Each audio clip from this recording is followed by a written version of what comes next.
And the population was limited to professionals because there was literature that shows that professionals have a greater correlation between satisfaction and performance, and because professionals tend to have more latitude in how they accomplish their tasks. Okay.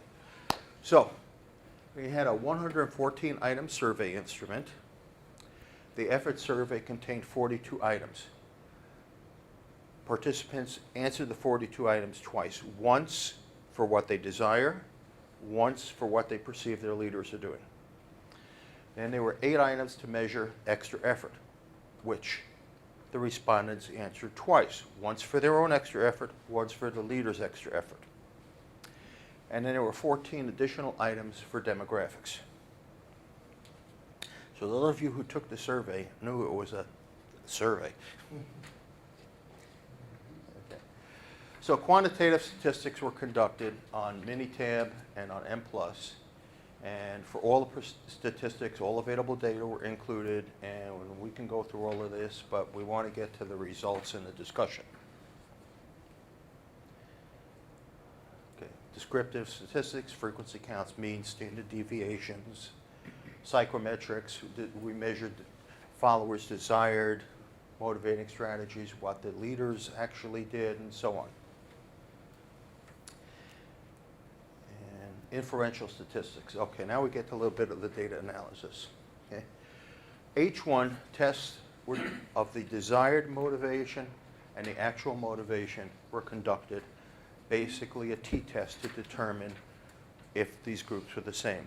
So what was done was the entire ARCS model was compared for desired and for actual, and then each of the 4 categories were compared desired and actual. And what was found was that the desired is greater than actual. So followers are not getting the level of motivation that they desire. Okay, H2, the extra effort exerted. There was an ANOVA and a linear regression in which the 4 categories were entered into the analysis along with the motivation. We're going to get to that in a minute because that one's a little bit more involved than a simple yes, it did match. Demographic characteristics, and you have these in your handout, so there's no need to go through all of that. But basically, this was partially substantiated. And the extra effort, so that we did a ANOVA and linear regression to test the effect of leaders' extra effort on followers' extra effort, and also for the inverse, followers' extra effort on leaders' extra effort. And also did the t-test to conduct a difference between leader extra effort and follower extra effort. The findings, the interesting part. Okay. Demographic characteristics. This was interesting. We see the less than 0.001 shows up quite a bit as the chi-square value. But what that means is for that demographic, there is a 99.9% probability that this sample population is identical to the overall population of everybody in the world. So there's a 99.9% probability that 14% bachelors, 48% graduate, and 38% postgrad meets the general population. Not everybody in the world, but okay. Organization type, same thing, public versus private, was not a very low chi-square value, which means that this probably did not meet the general population. Union membership, that approximates the real world very closely, or a country approximates the real world very closely, and you can see all of that. Okay, comparative rankings. Okay. The Cronbach's alpha, it is accepted that a score of 0.7 or higher indicates validity. You can see that we're significantly higher than 0.7. So we've got good validity. Reliability. Now, what's interesting here is you can see in almost every case, the score for each of the items for desired is higher than for actual. And that there is significant difference between those two groups. However, even though there is still a significant difference, what is interesting is there's similarity in the top 3 rated items in both desired and in actual. So we can see that makes the work seem important is the most highly desired, and it's perceived as the most often displayed by the leader. So even though the groups are different, the first 3 items are similar. And even though as overall as a group they are different, there are a couple of individual items, such as shows my job responsibility relate to things I know, where the actual is slightly higher than the desired. So this shows it for the attention and relevance, and this slide shows the confidence and the satisfaction. Now, for follower extra effort and leader extra effort, again, we exceed the 0.7 for reliability, and in all cases, the follower extra effort is higher than leader extra effort. The other interesting thing is the top 3 follower extra effort are the same as the top 3 leader extra effort, although in a different order. So I mean, what does that mean? You might think, well, there maybe there is. We're going to get to this hypothesis 4, but if you think ahead, you say maybe there is something to that. The other thing I happen to notice that was also interesting, number 8 is the same for both of them. I guess neither wants to work on holidays.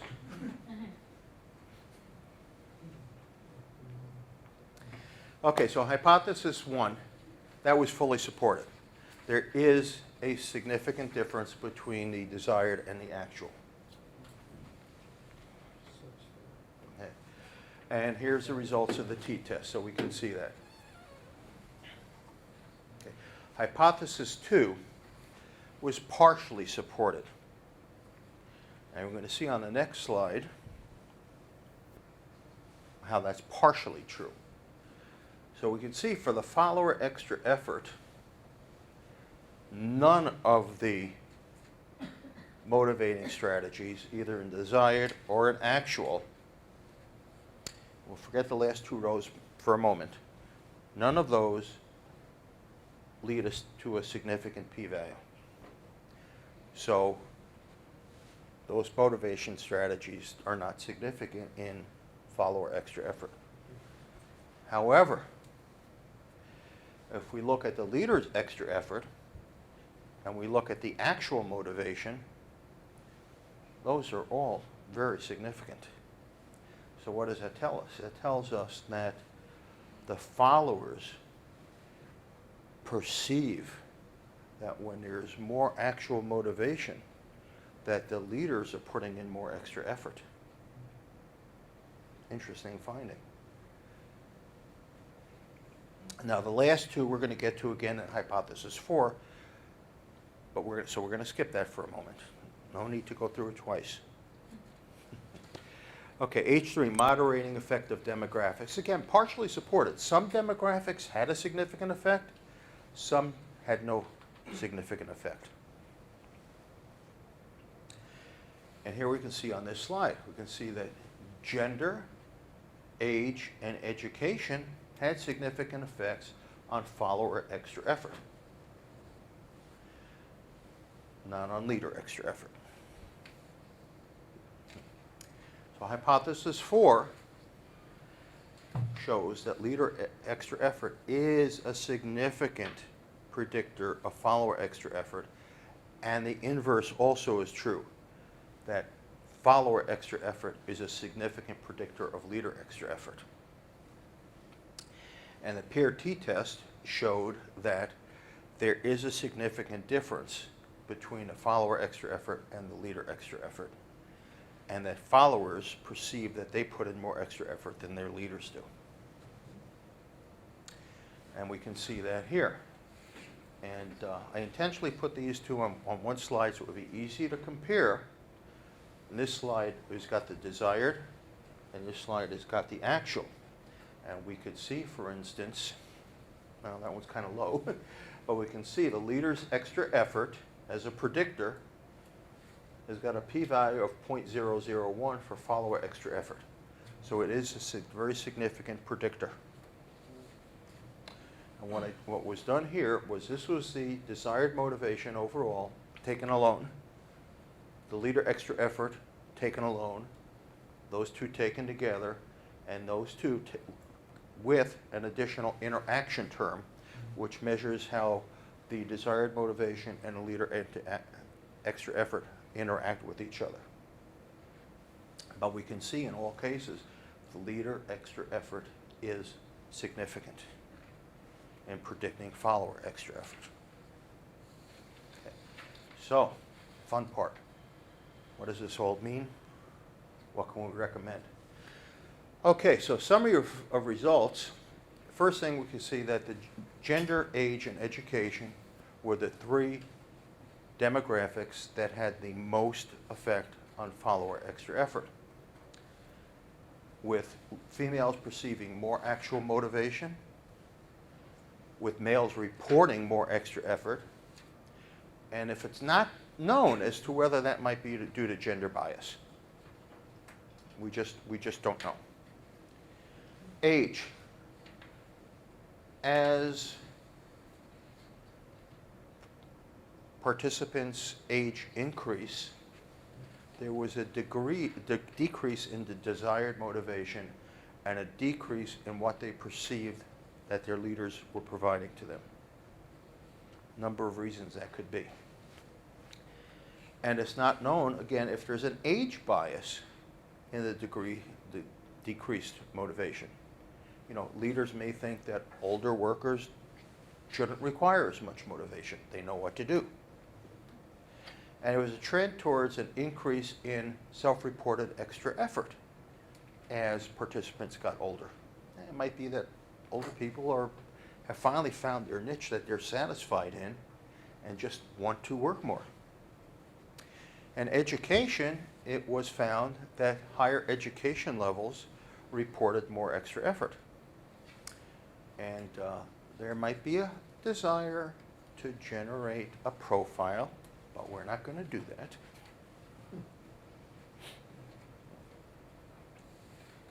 Okay.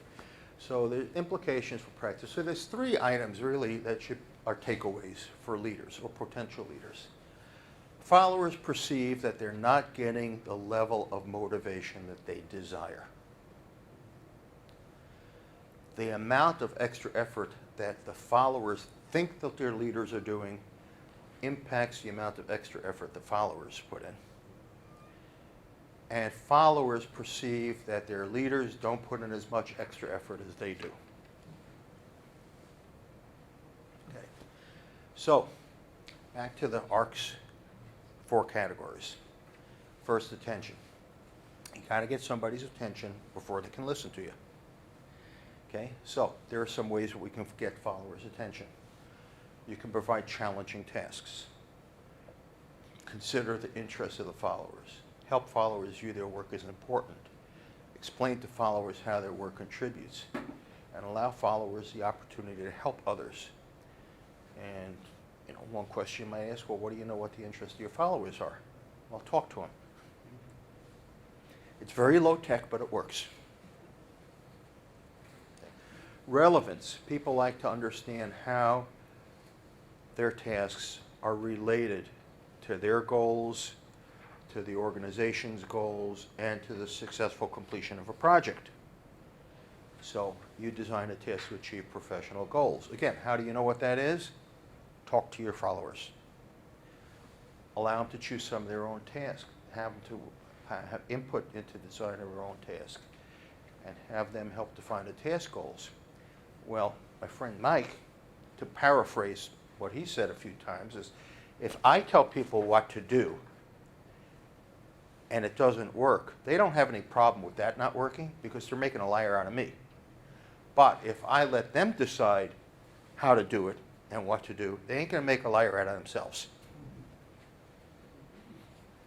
So it's another way of putting it, but hey, they chose their own task, they chose their own design of how to do it. They're going to want to make sure their method of doing it works.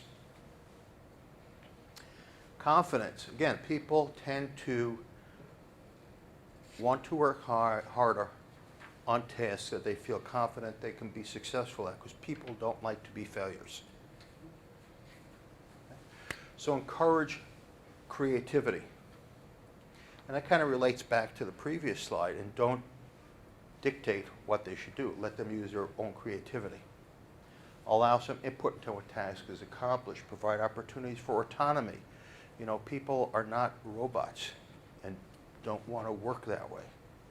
State the requirements for success clearly. I mean, don't just say, well, do your best. It's meaningless. State requirements and provide followers the opportunity to succeed. And also important, provide the required resources. Don't give somebody a task, expect them to see, let them design everything, and then don't give them the resources. You're setting them up for failure. And that will eventually, well, okay. Satisfaction. Again, people like to have a sense of satisfaction if they've done something worthwhile. So set an appropriate challenge level. You know, don't give somebody something that is way beyond their capability. It should be a little bit of a stretch, a little bit of a challenge, but not something that's way beyond their capability. Again, the SMART goals. I think everybody has seen that before. SMART goals. Okay, we know what that is. Okay. So that's specific. Okay. Assign tasks that meet the followers' professional growth goals. Provide rewards that are of value for the followers. You know, providing a reward that is meaningless to somebody is meaningless. Why do something for why do something for a reward that has no value to you? Okay. So this is basically a summary of the last 4 slides.